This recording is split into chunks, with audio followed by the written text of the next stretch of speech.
Democratic presidential candidate Joseph Biden today faces a controversy. 3 weeks ago at a debate at the Iowa State Fair, he used phrases identical to those delivered by British Labour Party leader Neil Kinnock. Biden seemed to be claiming Kinnock's vision and life as his own.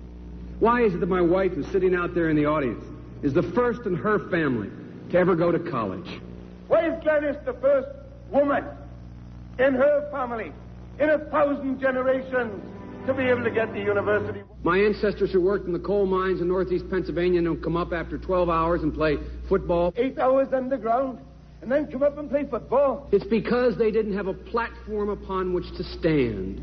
There was no platform upon which they could stand. The notion that every thought or notion or idea you'd have to go back and find and attribute to someone, I think is, quite frankly, ludicrous. The problem here is that Senator Biden told his audience he'd just been thinking about these things, and he failed to give any credit at all to his famous British speechwriter. You know, I was thinking on the way over here.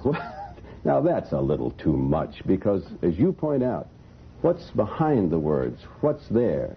And a lot of people, the rap on Biden has always been that it's just a surface. I should have said, to paraphrase Neil Kinnock, it's the only time I didn't, and all the times I've ever used it. But CBS News found a tape of a second instance.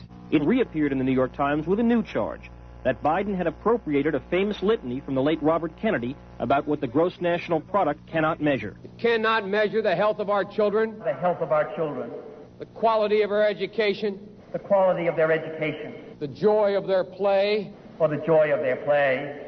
Biden gave Kennedy no credit. He has also quoted or paraphrased John Kennedy, Hubert Humphrey, and British Labour Party leader Neil Kinnock, all without credit. Joseph Biden admitted today that he committed plagiarism when he was in law school. He said it was a mistake, but that it was unintentional. He quoted 5 pages of someone else's work without proper citation. I've done some dumb things, and I'll do dumb things again. He was given an F. So, ladies and gentlemen, I've been dumb. To the political community in Washington, it all seems of a piece. Plagiarism at law school, plagiarism on the stump. The great communicator. Strike that.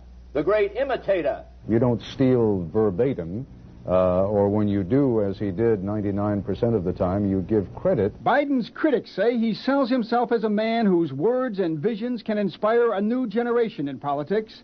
But if the thoughts, phrases, and visions really belong to others, it's a form of false advertising. Is it a wise idea, though, to take something that personal, anyway, from another politician and try and appropriate it to your own campaign? I think it was a stupid thing to appropriate material that was really very personal, that was someone else's. Most people didn't know who he was, you know, Joe Biden, and now they're going to say, oh, yeah, he's the guy who plagiarized. That's a lot of people. Politically, that's devastating. These clips are devastating. He looks like a Joe Biden wind-up doll with somebody else's words coming out. If they're going to do things that are stupid as well as immoral, then they're probably too dumb to have the job of president. Voters are going to have to decide whether he was dishonest or dumb. Senator Joseph Biden may have more explaining to do. The new questions stem from taped remarks of Biden during an April campaign appearance in New Hampshire. I went to law school on a full academic scholarship, the only one in my class to have a full academic scholarship. Went back to law school and, in fact, ended up in the top half of my class. I was the outstanding student in the political science department at the end of my year. I graduated with 3 degrees from undergraduate school and 165 credits, only needed 123 credits. Biden now concedes he did not graduate in the top half of his law school class, that he does not have 3 degrees from college, and that he was not named outstanding political science student in college. Newsweek says Biden actually went to school on a half scholarship, ended up near the bottom of his class, and won only 1 degree, not 3. Joe Biden ranked 76th in a class of 85 at the University of Syracuse Law School. I mean, this guy comes off this whole thing as a flyweight. Now Biden says Newsweek is right. His memory had failed him. And I'd be delighted to sit down and compare my IQ to yours if you'd like, Frank. Joe Biden was victimized by the truth. Bye-bye Biden. He may not know it yet, but I think this is going to be very difficult for him to recover. Is Joe Biden dead meat, yes or no? I think so. Bob? It's in terminal condition. Terminal. Eleanor? Yes, unless he comes in third in Iowa. Morton? Dying. I say dead. We'll be right back.